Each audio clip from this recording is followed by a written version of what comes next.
Sounds like I've been everywhere and done everything, but that's just not quite true.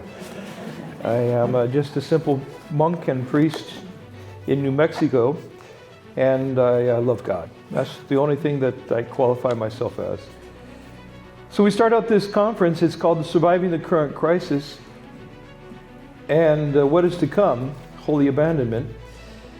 We know we're living in a crisis today. If you look at some of the statistics, I just read some statistics just recently of a poll that was done by Pew Research Center. Normally, you can't make much confidence in these kind of polls, but it's interesting to see. This one was done February 3rd to 9th in 225 for U.S. Catholics. 84% of U.S. Catholics say the church should allow Catholics to use birth control. That's your colleagues, your confreres. 83% say the church should allow couples to use in vitro fertilization, which entails a multitude of abortions. 68% of the church say that the church should allow women to become deacons. 63% of the church says that the priest should get married, should be allowed to be married. 59% of the church says that we should ordain women as priests. That's today's reality.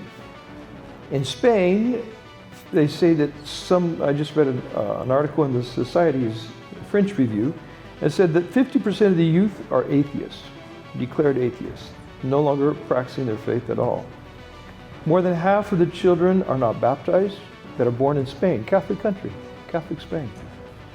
20% of the marriages today in Spain are religious. And just 30 or 40 years ago, these numbers were not like that. And I read another article, I think you've heard that as well. Since Vatican II, between 70,000, some estimate 70,000, I've seen an estimate as high as 110,000 priests have left the priesthood. That means there's a real crisis going on in the church. We can't just close our eyes and say that the church is just experiencing some type of upheaval and that we shouldn't worry about it. No, there's a real crisis in the church. We have to recognize that. Where does that crisis come from? How did it all start? Well, that's what I'd like to do today. Today, the first part of the conference is trace the origin of this crisis.